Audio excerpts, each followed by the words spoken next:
job is to go over our safety procedures. We have life preservers on board for everyone. Our vessel is inspected and certified every year by the United States Coast Guard.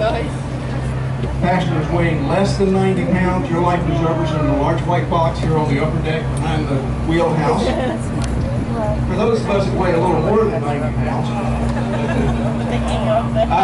our life preservers are on the bow of the boat between the two stairways in the large box, clearly marked adult life preservers. Passengers are paying attention to Michael here to demonstrate how to apply them to the turtlenecks, above your head.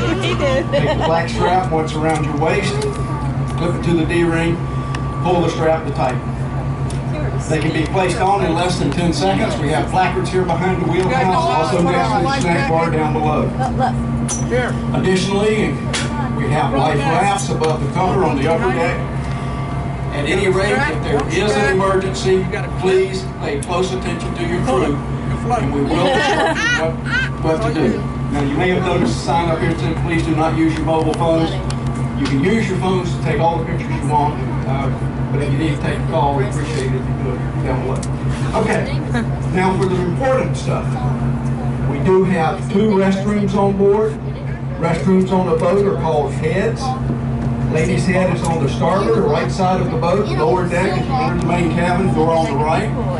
Men's head is on the left, the port side of the boat. Again, lower deck as you enter the main cabin, door on the left.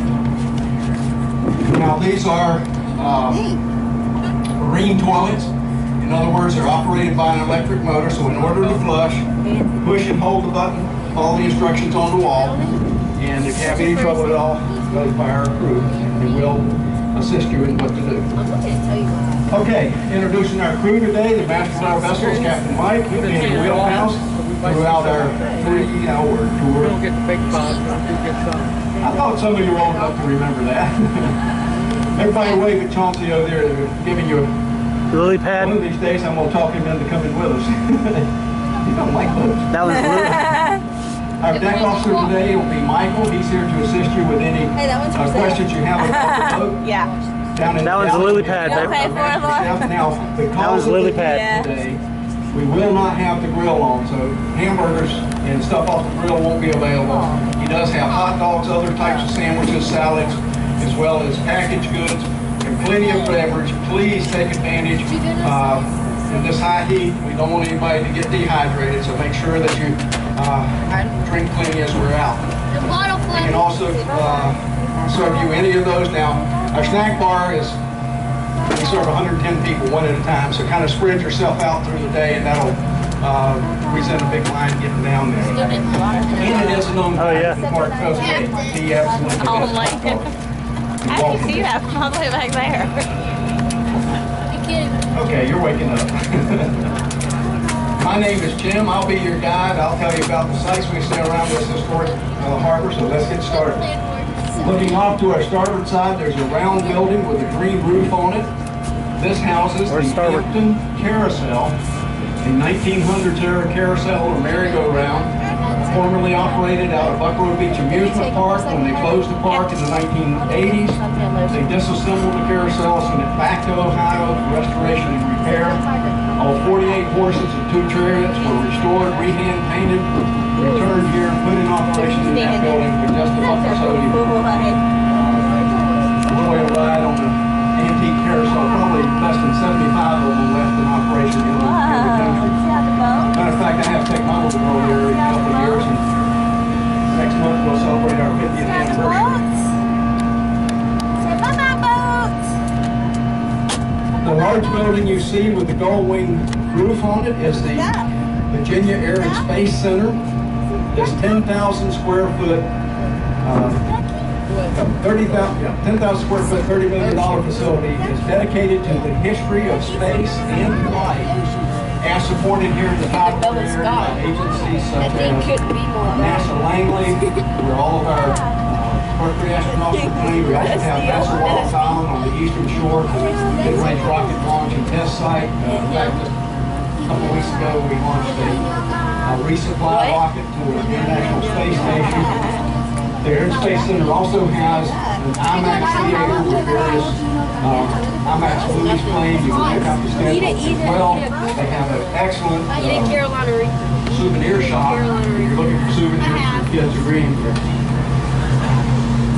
Across the street from the Air and Space Center is the Hampton History Museum. If you don't get enough history from me today, you can go pop off over to the museum there. Now this silver building is Amory Seafood Processing Center. Fishing trawlers like the ones you see here will spend 3 to 6 weeks at sea, return with their catch, offload it here at Amory's. Amory's will then process it, package it, load it on the tractor trailer trucks like you see there on the pier, and deliver it all around the world. Now unfortunately they're a wholesale operation, so if you want some seafood from Amory's, you'll have to.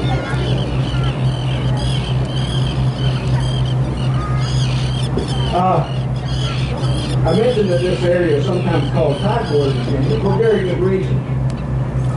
All of the water that we'll be cruising on today is salt water, even though we're still about 16 miles from the Atlantic Ocean. What that means is this salt water, we still get about a 2.5 to 3 foot tide change here in the area. The salt water was very important in the year 1607. When the very first English settlers crossed the North Atlantic, came to the New World to settle the New World, their first job was to find food and fresh water. See the palm tree on the boat? Old Point Comfort, we'll pass that later. They pulled into here, realizing that this was still salt water. They turned around, headed out into the harbor, just like we're doing right now, made a right turn, cruised over, sailed over to the next river, and 23 miles up that river, they finally found fresh water. So there they established the settlement of Jamestown. 2 years later, Captain Christopher Newport returns to the area, again bringing settlers and supplies. Therefore, the name of the street in front of us is Settlers Landing.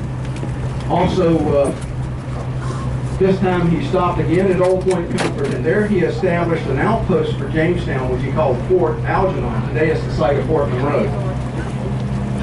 The following year, 1610, the city of Hampton is formed. Now it's a little known fact that in the late 1600s, 1699, the winter sometime around there, the settlers at Jamestown were expecting a severe winter.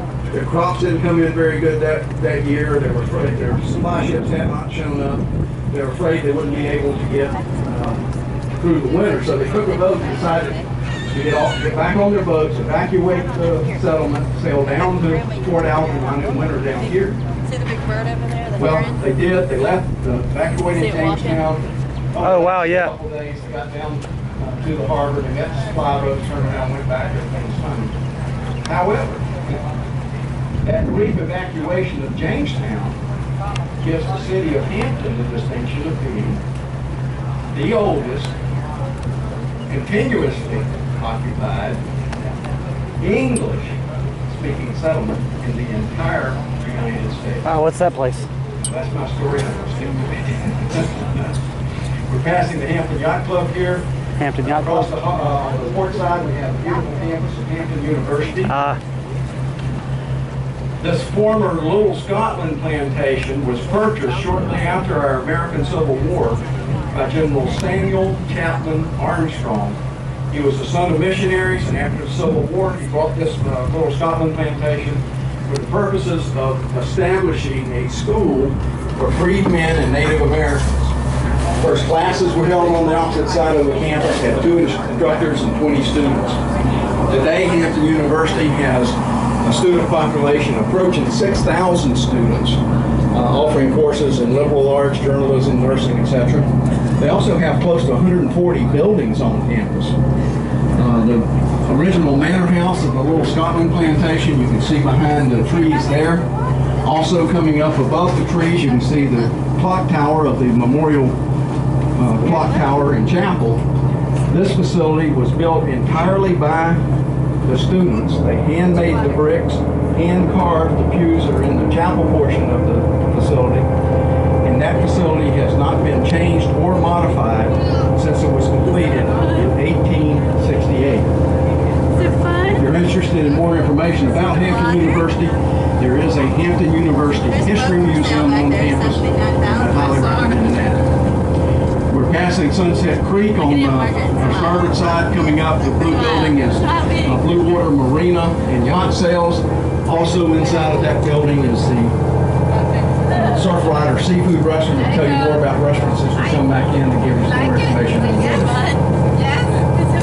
Now, as more and more people came from Europe to settle the New World, Hampton became quite a hub of ships bringing goods in and taking stuff back.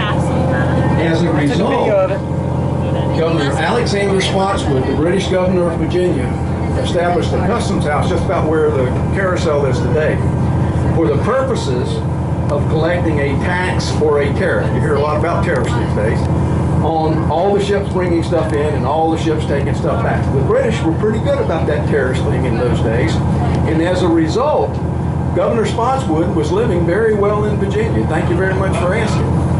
However, there was a problem that bothered him, and that problem was pirates. Raiding the ships coming from Europe, pirates and privateers and buccaneers, you can hear all about that in the History Museum. Would raid the ships, kill the passengers, steal the goods.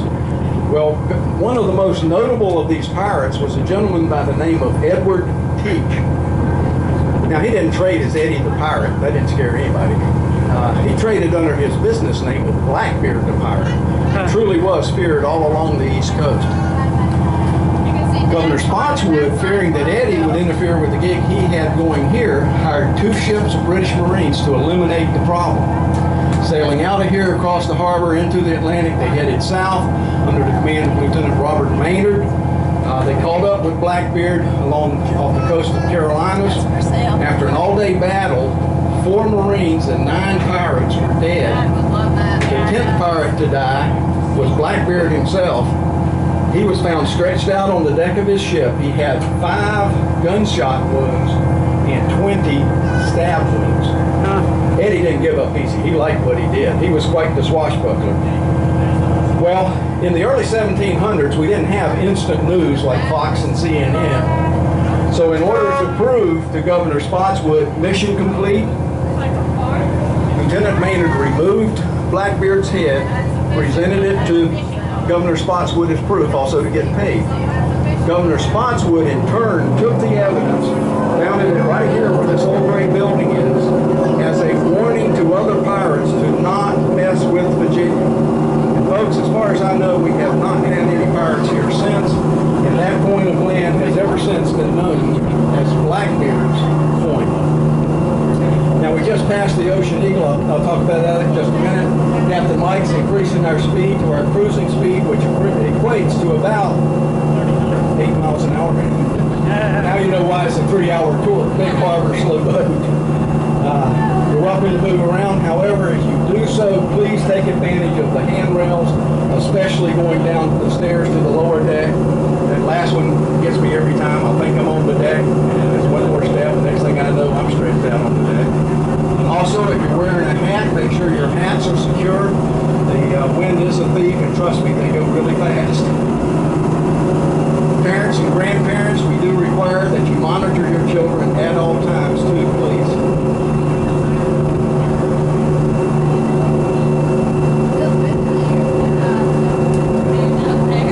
It feels a lot better. Okay, we just passed the Ocean Eagle. That's our local fishing boat. They dock next to us. They go out a couple of times a day for 4 or 5 hours. It's called a head boat because they charge per head. And they provide everything, rods, reels, bait, tackle. All you have to do is show up with your cooler and start fishing. A couple of years ago, my 86-year-old mother-in-law from North Carolina was visiting. And my wife had to work, and I was working that day too, so I asked her if she wanted to come out and visit him. But she's been out with us several times. She kind of looks at me and says, well, not really if I can't take my fishing pole. So I set her up on the Ocean Eagle. They went out fishing. We came out a little later, and I saw him across the harbor and mentioned something to Captain Mike. So he called Captain Howard on the radio and said, hey, you've got Jim's mother-in-law on there. You better take good care of her. He said, okay, what's she look like? I said, well, she's kind of short gray hair, jeans and a sweatshirt. He looks down from the wheelhouse to the bow of the boat and says, I think I have her, but tell me, would she be somebody that would I got her. She came home that night with a cooler full of fish, cleaned them, fried them. We had fish for dinner. Everybody was happy. The little sailboats you see over here are part of the Hampton Yacht Club Junior Sailing Program. Looks like a fun thing to do in the summertime. I'd like to have one of those little boats if I wouldn't sink it. Now this body of water we just came out onto is a natural harbor. There goes one of our local crabbers collecting its pots. You'll see floats all around here. Not the big red ones.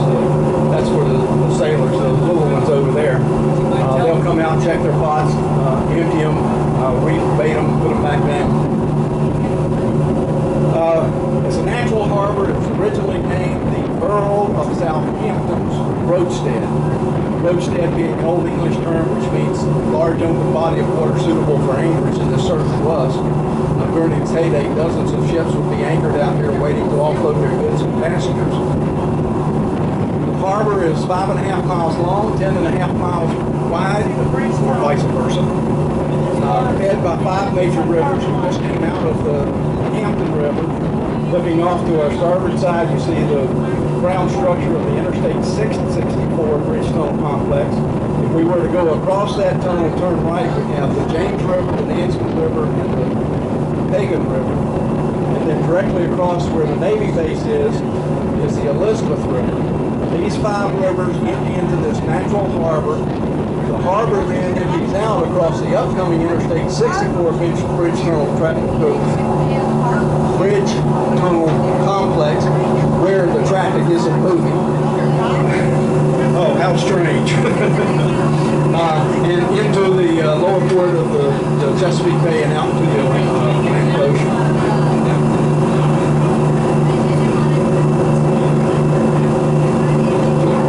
Must be a holiday weekend. Hopefully that won't last long.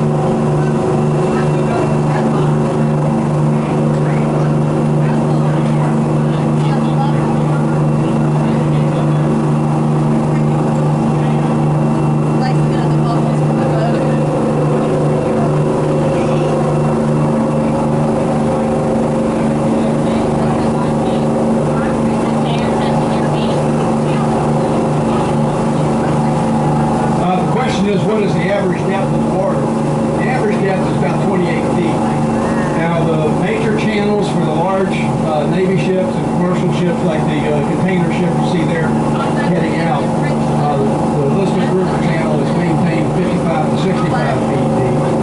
The smaller channels like the Hampton River channel are around 20 feet. And then there's shallow places like all over here, there's some sandbars and stuff like that. So it varies all the way around. Building that you see on the port side there is the Veterans Affairs Regional Medical Center of Hampton, Virginia. Now that's quite a mouthful. We just called it our VA hospital. It's the 4th largest veterans hospital in the country. We service approximately 200,000 outpatients here every year, as well as close to 30,000 inpatients in the hospital here each year. The large building was completed in the late 1930s. The wings all to the right have been added since. Matter of fact, that last wing was just completed last year or the year before. As a matter of fact, when they were building it, I said, I don't know what that's going to be. They were sitting right here, raised their hands. I said, Jim, that's going to be the Veterans Affairs Regional Mental Health Facility. I said, man, are you sure about that? I said, Jim, I'm the director of the Veterans Affairs Regional Mental Health Facility. My office is going to be in that building. I think I know what I'm talking about. I said, yes, ma'am. I checked it out after they finished the big sign out there. That's what it is. I didn't go in. I didn't go in. See where the bridge goes into the tunnel over there. Yeah. Sorry. I realized my foot was way over there. Well, the table's very Aren't you glad narrow. you didn't decide to go to Virginia Beach today?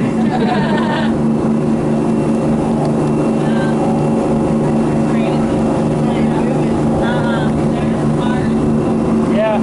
Parking lot. Hampton Bridge Tunnel.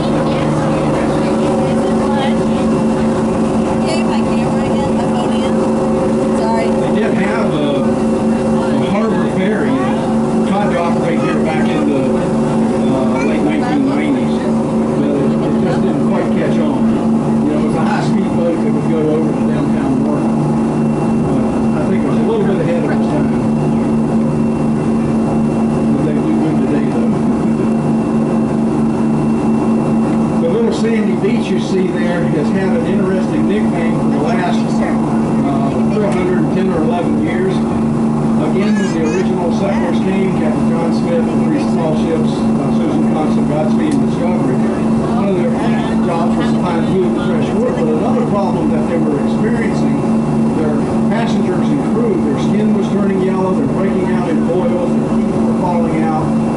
It was a condition called scurvy, due to the lack of fresh vitamins, fresh vegetables and fruits and vitamin C. As they pulled ashore, they were looking for food and water. They were surprised to find the banks of the shore there covered with wild strawberries. So ever since, that's been known as strawberry banks and assisted them with their scurvy. Now, if you visited years past, there was a little hotel and restaurant there called the Strawberry Banks Hotel and Restaurants. That was closed and demolished a couple years ago. But the point there is still known as Strawberry Banks. This is part of well, usually it's part of Interstate 64. Right now it's Hampton's longest parallel parking path.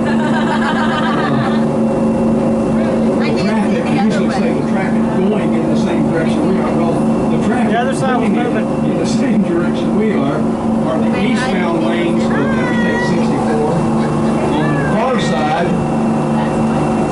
And you might notice there's no traffic coming out on the westbound side either. Oh, look, they're beginning to move. Great. It was moving earlier. That's the westbound traffic coming in. The far is two parallel tunnels. The westbound tunnel on the far side was completed in 1958, had 1 lane of traffic each way. Now, as the population grew, a second tunnel was added parallel to it. These 2 lanes go east on one bridge and tunnel, while the original tunnel and bridge goes west. Glad to see the traffic now moving. As you watch that traffic leave the bridge portion of the complex and come onto the man-made island, it will immediately descend into the tunnel, go down 105 feet to the very bottom of the harbor, proceed on the bottom all the way across 1 1/8 miles to a similar island where it emerges in the middle of the island onto the bridges and then onto the cities of the south side. This 1 1/8 mile distance makes it the 4th largest bridge tunnel complex in North America. The buildings you see there with the garage doors are house emergency vehicles to remove disabled vehicles from the tunnel. There's a couple of records right out there. Whether they brought them out this end or the other end, I don't know, but at least traffic's moving again. Unfortunately, though, I don't see any traffic heading west into Hampton, so, well, it does look like it's beginning to move over there. The larger buildings are administration, and they also house huge fans that provide fresh air to the tunnel as it extracts the exhaust from the vehicles. Now, Captain Mike has set our course towards the Navy base. We're going to head over there first. Once we get there, I'll give you a description of all the ships. When we leave the Navy base, we will cross the tunnel close to the south side island and proceed to the little island where you see the large American flag flying. This is the pre-Civil War island of Fort Wool. Originally it was Fort John C. Calhoun, and then it was changed during the Civil War to Fort Wool after General John Ellis. When we cross over the tunnel to go to Fort Wool, we'll actually be leaving the harbor of Hampton Roads and entering the very lower portion of the famous Chesapeake Bay.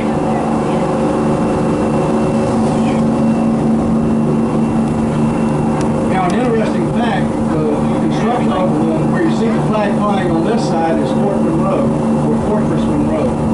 These 2 stone forts, construction began on them in the early 1800s, 1818, 1820, somewhere like that. As a matter of fact, one of the young West Point graduate military officers, engineer that helped build these forts was a gentleman by the name of Lieutenant Robert E. Lee. Now, everybody knows if you fast forward to the 1860s from the 1830s, he becomes General Robert E. Lee of the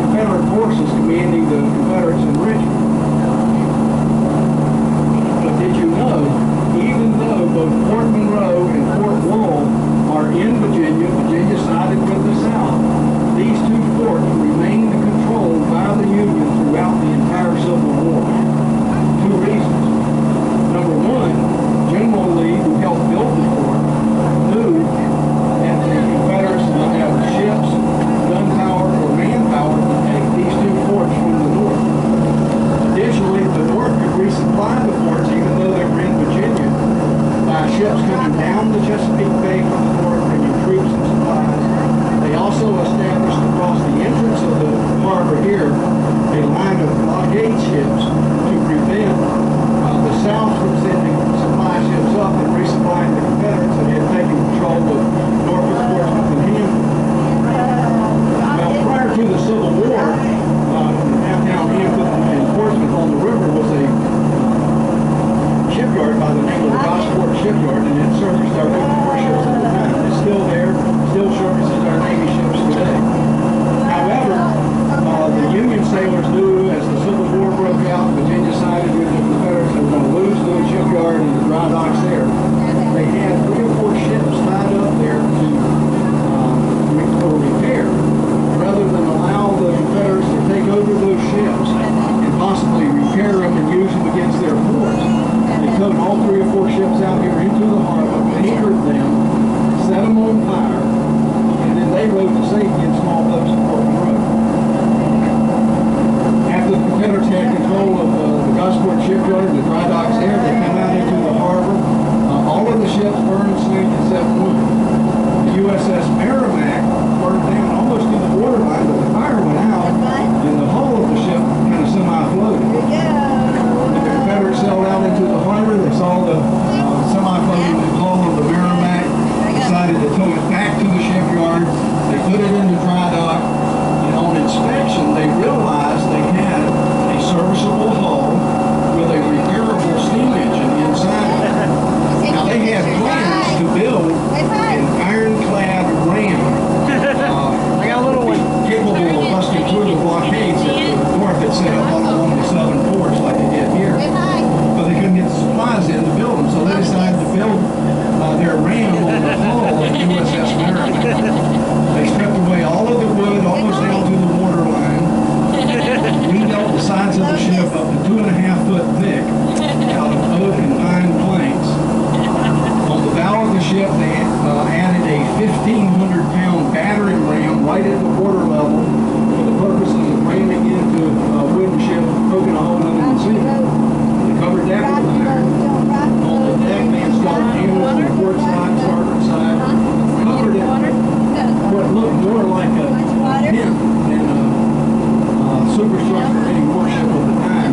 They covered that cover with iron. After all these changes were made, the Confederates renamed the ship. Instead of calling it the Merrimack, they renamed it the CSS Virginia, Confederate State Ship Virginia. The crew was picked. Captain Franklin Buchanan was chosen to man the ship. Bird there? Yeah. A little side note here. Before the Civil War, Captain Another one. Buchanan Oh, yeah.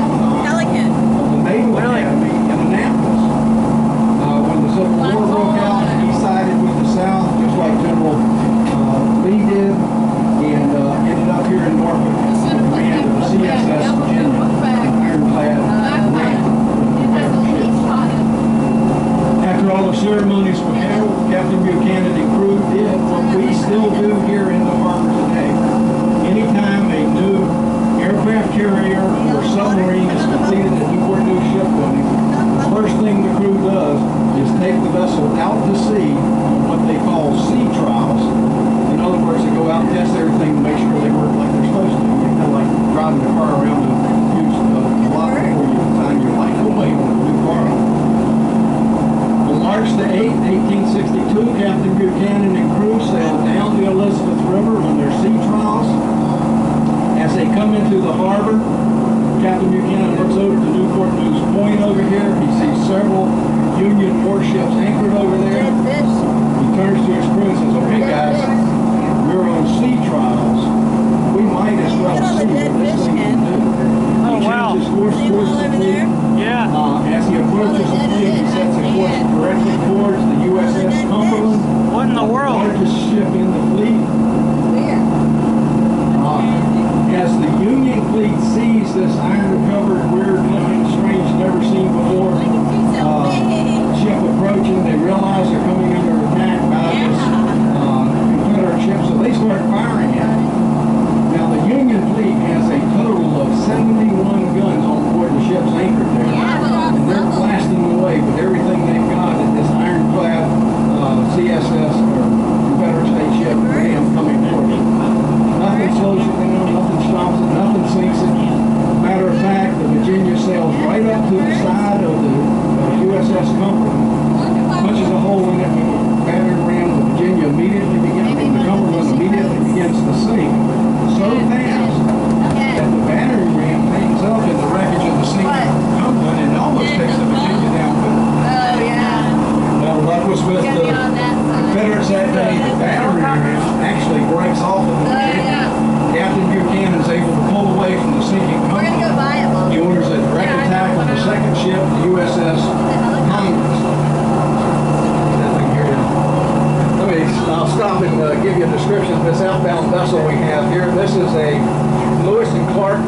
underway replenishment ship. We'll see more of these at the Navy base as we go past. This is number 12. This would be the USNS McLean. Now, don't everybody jump up and run over there. That'll work real good on a ship like this. You'll be able to get your pictures here in a minute when it comes by.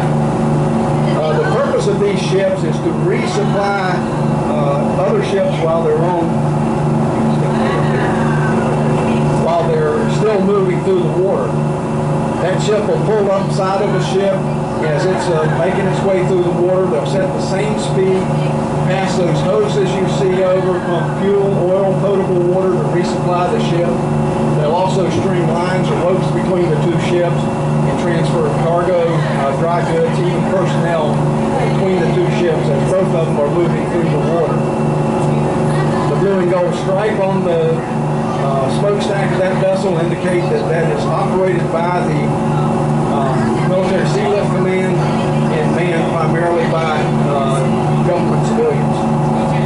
The helicopter landing area there on the stern, they can also transfer goods and personnel that way as well.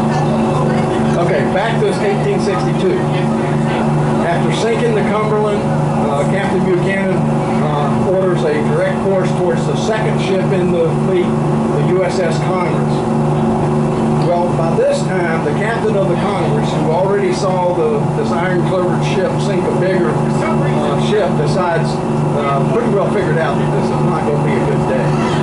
So rather than take on the Virginia, his plan is to retreat closer to shore.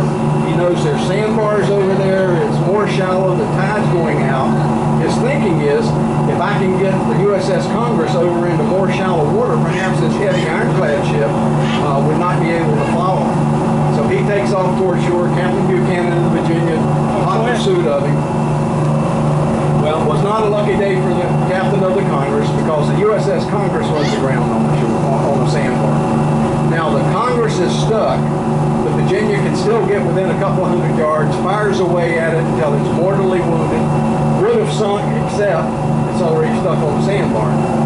Finally, the crew comes out, raises up the white flag of surrender. Captain Buchanan, a former commandant of the Naval Academy and very versed in proper naval procedures and surrender, puts on his fancy uniform, raises up his white flag, comes out onto the deck of the Virginia, expecting to receive a formal surrender from the captain of the Congress. Well, that's when his luck changed, because somebody on the shoreline over there decided to take a shot at him with a musket, hits him in the hip and wounds him. It infuriates Captain Buchanan. He says, what are these barbarians? Don't they understand proper naval etiquette in a situation like this with the white flags? And he was so mad, he called for a musket and started shooting back at the dude. Well, the end of the story is tide's going out, they can't get any closer, captain's wounded, they're running out of ammunition, crew's hot and tired, so the decision is made to return to Sewell's Point, get medical attention for the captain, food and rest for the crew, rearm, come back out the next day and finish off the job. The Congress isn't going anywhere. Does that sound familiar?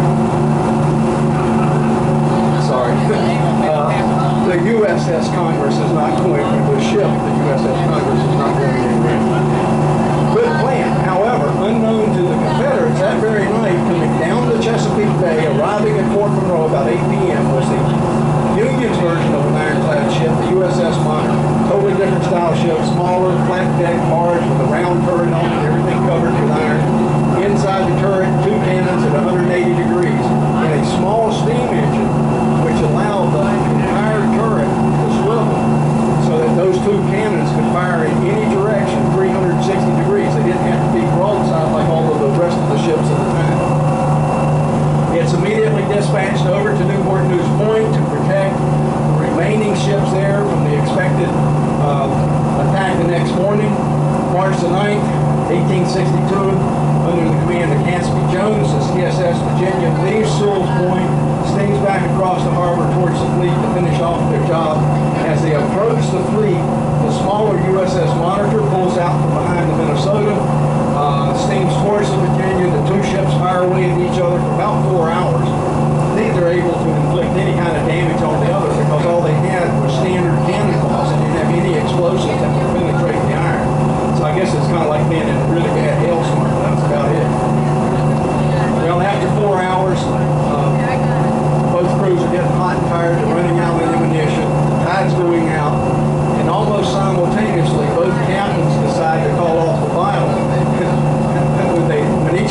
sees the other ship turn to go back to his respective port, he says, "Hey, look, I won the battle." He's running. Well, the truth is, neither one of them won the battle. It was a draw. But it was one of the most significant battles in naval history because it was the first battle ever between two ironclad ships, and it pretty well ended the era of the wooden warships. We don't build wooden warships. You won't see any wooden warships here at the naval base today. All of that took place right here about halfway between us and that ship that's outbound there by the 664 Bridge Tunnel Complex there. As a matter of fact, that Bridge Tunnel Complex is named after the battle between the USS Monitor and the CSS Virginia. It's called the Monitor Merrimack Memorial Bridge Tunnel. Wasn't the battle the Monitor and the Virginia? Didn't it be the USS Monitor, CSS Virginia Memorial Bridge Tunnel? Well, that's not what happened. And the best I can figure, if you win the war, you can call it whatever you want to. Now, that's my story. If you're interested in that, the Mariners Museum in Newport News is an excellent venue. They have an entire section on the Monitor with a complete relic there, or replica of it there. They also have artifacts recovered from the Monitor that sank off the coast of Carolina later that year. They also have a section on shipbuilding in the area, as well as a small boat section. That's the Mariners Museum in Newport News. That's at 258A. You get back towards Williamsburg. Brochures in the office. Well, we're approaching the Navy base here. Welcome to the world's largest Navy base. There's several factors that make this true. 600 some acres of land with a full flight line. Headquarters here are our Atlantic Fleet. We just reinstituted the North Atlantic Second Fleet. It is also a NATO headquarters here. Additionally, we have close between 60 and 80 of our active duty ships homeported here. And what we're going to do is go down past all 14 piers, turn around and come back. So please don't everybody over here jump up and move over, because as we come back on, you'll have plenty of opportunity to take pictures there. Okay, the first vessel we see here is just like the one we saw outbound, although this is number 5, the USNS Robert Perry, the Lewis and Clark class underway replenishment.